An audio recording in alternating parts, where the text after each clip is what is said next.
Assalamu alaikum, welcome to my YouTube channel Learning with Z.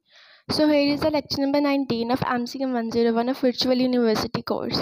So updated रहने के लिए channel को subscribe करें, लाइक करें, थैंक यू.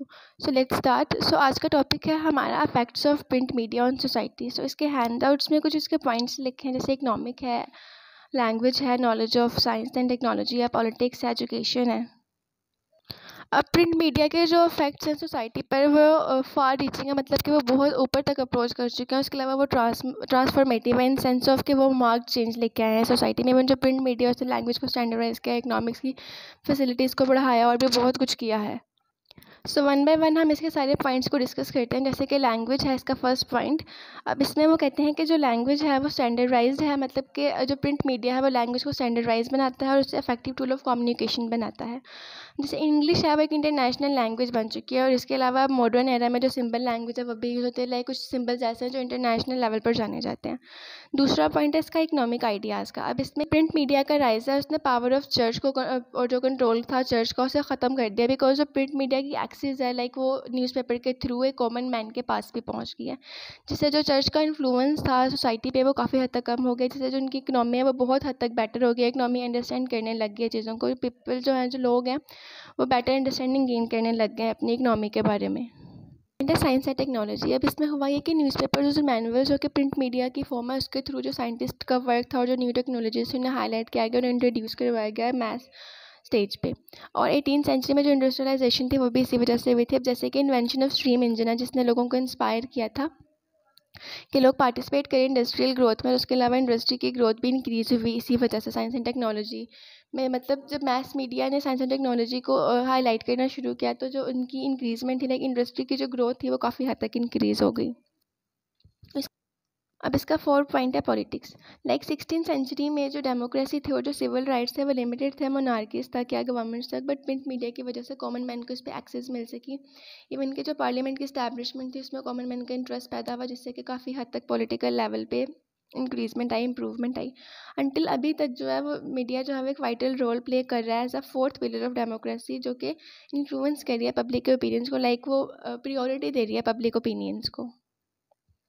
नेक्स्ट इसका पॉइंट है एजुकेशन. अब प्रिंट मीडिया के थ्रू जो था काफ़ी ज़्यादा इन्फॉर्मेशन जो है वो ट्रांसफ़र होना शुरू हो गई थी. लाइक प्रिंट मीडिया से पहले जो इन्फॉर्मेशन हुआ करती थी काफ़ी टाइप की एजुकेशन की, वो मतलब इजीली ट्रांसफ़र नहीं होती थी. लाइक मेडिसिन की एजुकेशन की, इकोनॉमी का, कोई भी रिलीजियस, क्योंकि उसको हाथ से लिखने में बहुत टाइम लगता था. जब से प्रिंट मीडिया आया तो उसकी एजुकेशन में भी इंप्रूवमेंट बेटर हुई. लोगों के पास कॉपी ज़्यादा जाने लगी, लोगों को पढ़ने में इंटरेस्ट ज़्यादा होने लग गया. स्टार्ट का टॉपिक है इसमें वॉर. नेक्स्ट पॉइंट है इसमें वॉर का. अब हुआ ये कि जब वॉर्स होती थी उस टाइम में प्रिंट मीडिया जो था वो गाइड करता था लोगों को, इन्फॉर्मेट करता था कि उनके उस कंडीशन में, वॉर की कंडीशन में उन्होंने क्या करना है. लाइक उनके लिए क्या चीज़ें इंपॉर्टेंट है, उन्हें कैसे करना चाहिए, क्या नहीं करना चाहिए. और उसके अलावा जो था प्रिंट मीडिया ने वो बूस्ट किए उनकी नेशनल स्पिरिट को. लाइक उन्होंने वो काफ़ी ज़्यादा सॉन्ग्स या लाइक इस टाइप की चीज़ें लिखी और ताकि लोग इंस्पायर हों और अपने मुल्क के लिए लड़ें. स्पोर्ट्स और एंटरटेनमेंट की दुनिया में भी काफ़ी ज़्यादा सिग्निफिकेंट रोल प्ले किया. और इसका जो नेक्स्ट पॉइंट है वो है ब्रिंग वर्ल्ड क्लोजर. मतलब कि इसमें जो लोग थे वो एक दूसरे से इंटरकनेक्टेड हो गए थे. लाइक प्रिंट मीडिया ने ग्लोबली कनेक्ट कर दिया था. डिफरेंट टाइप की डिस्कवरीज हो रही थी, डिफरेंट लोगों का पता चल रहा था. उसके अलावा कोई भी डिस्कवरी दुनिया में हो रही थी तो उसके बारे में ओवरऑल हर जगह पे इंफॉर्मेशन जा रही थी थ्रू द प्रिंट मीडिया. अगर हम हिस्टोरिकल पर्सपेक्टिव की बात करें तो 15th सेंचुरी में एक इन्वेंशन हुई, एक प्रिंटिंग प्रेस की इन्वेंशन हुई, जो कि रेवोल्यूशनरी डिवाइस था पूरी हिस्ट्री में. उससे हुआ ये कि उसने जो डिवाइस था उसने पूरे यूरोप में इंफॉर्मेशन जो थी वो ट्रांसफ़र करना शुरू कर दी through the use of maths book, through the use of maths media और बुक्स और any newspaper, any kind of thing. So इससे जो था जो पॉसिबल, और ये जो मैस प्रोडक्शन थी बुक्स की या न्यूज़पेपर्स की या आर्टिकल्स की, मैगजीन्स की, वो इसी इन्वेंशन की वजह से जो थी वो काफ़ी हद तक वो इम्प्रूव हुई और पॉसिबल भी हुई. उसके अलावा अगर मैं इसे अब कंक्लूड करूँ इस चैप्टर को, सो आई कैन जस्ट से कि ये जो चैप्टर है ये प्रिंट मीडिया जो है वो सिग्निफिकेंट रोल प्ले कर रहा है शेप करने में मॉडर्न सोसाइटी को और कनेक्ट करने में लोगों को over the globe. This is lecture number 20 of MCM 101 from the course of virtual university. So basically ये टॉपिक जो है ये कंसर्न करता है एडवर्टाइजिंग और मीडिया के साथ. हम इसका जो फर्स्ट ये 3-4 पैराग्राफ्स हैं इसके फर्स्ट, इसमें इन्होंने मेंशन ये किया है कि इसमें 2 पॉइंट्स हैं. एक म्यूचुअल ग्रोथ का पॉइंट है. म्यूचुअल ग्रोथ में वो डिस्कस ये कर रहे हैं कि जो मास मीडिया की ग्रोथ है एडवर्टाइजिंग इंडस्ट्री को बेनिफिट दे रही है, ये इनेबल कर रही है बिजनेस को कि वो लार्जर ऑडियंस को अप्रोच करें कि वो अपने प्रोडक्ट और सर्विसेज को इंट्रोड्यूस करवा सकें। और जिसका दूसरा इंपॉर्टेंट पॉइंट डिस्कस हुआ है वो है इंडिपेंडेंस फॉर सर्वाइवल, जो कि ये स्टेट कर रहा है कि जो मास कम्युनिकेशन है और एडवर्टाइजिंग है वो इंटरट्यून्ड है, मतलब कि वो इंटरकनेक्टेड है, एक दूसरे से जुड़ी हुई हैं। क्योंकि एडवर्टाइजमेंट जो है वो रिले करती है मास मीडिया प्लेटफॉर्म्स पे, लाइक टीवी हो गया या समथिंग लाइक दिस। और जो मास मीडिया आउटलेट्स हैं वो एडवर्टाइजिंग रेवेन्यू पर डिपेंड करते हैं ताकि वो अपने ऑपरेशंस को सस्टेन कर सकें। लाइक अब जो एडवर्टाइजमेंट है, हम बिलबोर्ड्स देखते हैं या कोई भी एडवर्टाइजमेंट है तो वो मास मीडिया के थ्रू ही हो रही है। अब अगर हम इसके हिस्टोरिकल बैकग्राउंड को डिस्कस करें तो इसमें भी दो मेन पॉइंट्स हैं। First one, growth in newspaper and magazine advertising. Colonial period में एडवर्टाइजमेंट लिमिटेड थी, साइन बोर्ड्स पर या कॉफ़ी हाउसेस वगैरह में होती थी, मगर जब 1704 में बोस्टन न्यूज़ लेटर आया और 1728 में पेंसिल्वेनिया की इस्टेब्लिशमेंट हुई तो एडवर्टाइजमेंट का जो यूज़ था वो सिग्निफिकेंटली इंक्रीज़ हो गया। और 1860 में न्यूज़पेपर के जो सर्कुलेशन थी वो भी इंक्रीज़ होगी। अब उसके बाद क्या हुआ कि उसके बाद का जो दूसरा पॉइंट था वो ये था, मेजर पॉइंट, कि इम्पैक्ट ऑन इंडस्ट्रियलाइजेशन हुआ। सो इसमें 1870 टू 1880 तक सिग्निफिकेंट चेंजेस आए एडवर्टाइजिंग में। इस टाइम में न्यूज़पेपर का प्रॉपर ब्रांड नेम रखे जाने लगे, उसके अलावा टेलीग्राफ के ज़रिए गुड्स और इन्फॉर्मेशन वगैरह शेयर की जाने लगी, और फिर ये फ्रीक्वेंटली यूज़ होने लगा, मतलब टेलीग्राम जो था वो फ्रीक्वेंटली यूज़ होने लगा, जिससे बिजनेस में काफ़ी ज़्यादा हद तक प्रॉफिट हुआ। Advertising in backup of industrialization इसका नेक्स्ट पॉइंट है। अब इसमें मेन जो पॉइंट है वो टेक्नोलॉजी एडवांसमेंट का है। 1850 में स्टीम पावर का इन्वेंशन हुआ था, जिससे मैकेनाइजेशन में काफ़ी इंक्रीजमेंट आई और गुड्स की जो मैस प्रोडक्शन थी वो स्टार्ट हो गई, जिससे इकनॉमी इंप्रूव हुई काफ़ी हद तक। और जैसे मैंने पहले बताया कि टेलीग्राफ में कॉस्ट इफेक्टिव शिपमेंट हुई गुड्स की। और इसके अलावा इसका दूसरा पॉइंट ये था कि brand building and quality focus होना शुरू करता, मतलब कि इसके जो ब्रांड्स नेम थे वो क्रिएट होने लगे, लाइक न्यूज़पेपर्स के मैस प्रोडक्शंस में जो एडवर्टाइजिंग थे उसके नाम क्रिएट होने लगे, लाइक ब्रांड्स बनाने लगे लोग। और उसके अलावा उन्होंने क्वालिटी पर फोकस किया rather than competition of price, like उन्होंने क्वालिटी पर फोकस करना शुरू कर दिया, उन्होंने प्राइस पर इतना फोकस नहीं किया, उसे फर्स्ट प्रायोरिटी नहीं रखा। और इस तरीके से काफ़ी सारे ब्रांड्स के नाम इंट्रोड्यूस हुए, जैसे यहाँ पे मेंशन भी हैं काफ़ी ज़्यादा, अगर आप पढ़ें तो ये पैराग्राफ्स में आपको नाम भी मिल जाएंगे।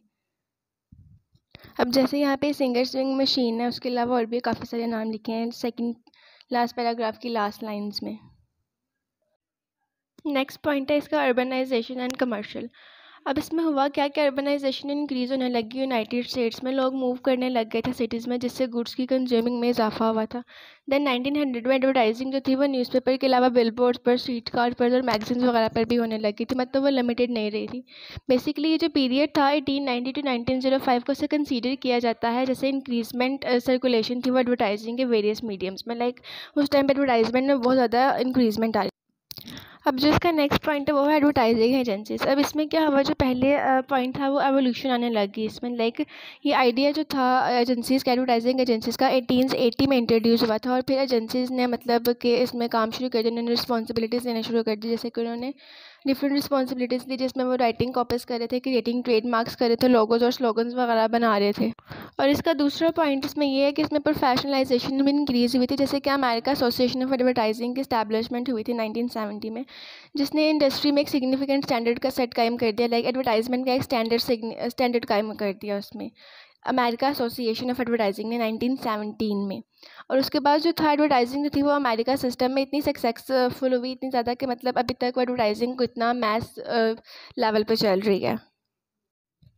नेक्स्ट पॉइंट है इसका मॉडर्न एडवर्टाइजिंग, मतलब कि इसका जो पॉइंट है इसमें इमरजेंस होने लगी थी मॉडर्न एडवर्टाइजिंग की, और सेकेंडली अर्ली स्केप्टिज्म का यूज़ हुआ था, लाइक साइकोलॉजिस्ट ने प्रिंसिपल्स ऑफ साइकोलॉजी को एडवर्टाइजिंग में अप्लाई करना शुरू कर दिया था, जिसके बाद जो वॉल्टर डिल थे उन्होंने 1903 में एक थ्योरी को इंट्रोड्यूस करवाया, जिस थ्योरी का नाम था the theory of advertising publish. Basically इसमें सिर्फ यही डिस्कस हुआ है। उसके अलावा इसके अगले पॉइंट में डिस्कस हुआ है पब्लिक सर्विस एडवर्टाइजिंग में कि एडवर्टाइजिंग टेक्निक्स जो थी उसमें वर्सटैलिटी आने लगी थी, मतलब टेक्निक्स जो थी ना नॉन कमर्शियल इश्यूज़ के लिए भी प्रमोट करना शुरू कर दिया गया था, जैसे कि एड्स की अवेयरनेस के लिए, पॉलिटिकल आइडियोलॉजीज़ के लिए, एनर्जी कन्वर्जेशंस के लिए, या कोई भी रिलीजन रिक्रूटमेंट के लिए। इसके बाद इसका जो नेक्स्ट पॉइंट है एडवर्टाइजमेंट इम्पैक्ट, इसमें बेसिकली कॉन्फ्लिक्ट शुरू हो गया था। लाइक 20th सेंचुरी में कॉन्फ्लिक्ट आ गया था एडवर्टाइजिंग की दो डिफरेंट टाइप्स में। एक टाइप थी रीज़न एंड वाई की, ये जो सेकंड लाइन पे लिखी हुई है, और दूसरी टाइप थी इसकी एटमॉस्फेयर। अब इसमें हुआ क्या कि अब जो रीज़न वाई वाले जो थे ना, मतलब कि जो उसके सपोर्टर्स थे, उन्होंने फोकस करना शुरू कर दिया था डिटेल्स ऑफ प्रोडक्ट फीचर्स की। लाइक वो प्रोडक्ट की जो डिटेल्स थी उस पर बहुत ज़्यादा फोकस करने लगे थे, जबकि जो एटमॉस्फेयर वाले थे उनका फोकस था कि एडवर्टाइजिंग पर जो इन्फ्लुएंस हो रही है साइकोलॉजी से। उसके बाद यूनाइटेड स्टेट ने कंज्यूमर्स कल्चर बना दिया। अब इस कल्चर का पर्सपेक्टिव ये था कि जो लोग थे उन्होंने अपनी रिक्वायरमेंट्स के मुताबिक, लाइक अपनी पर्सनालिटी के मुताबिक अपनी जो थी प्रोडक्ट्स को ख़रीदना शुरू कर दी थी। वो अपने पर्सनालिटी के अकॉर्डिंग बाय करते थे। उसके बाद जो था इस कल्चर में सोसाइटी ने इतना अफेक्टिव इम्पैक्ट दिया सोसाइटी पर इस कल्चर ने कि इसकी ग्रोथ में भी काफ़ी हद तक इंक्रीजमेंट है कंज्यूमरिज्म थ्योरी में। ओवरऑल इसमें सिर्फ यही थोड़ी सी डिटेल्स हैं और बाकी सारा कुछ डिस्कस हो गया। सो चैप्टर नंबर 20 इसका ख़त्म हो गया।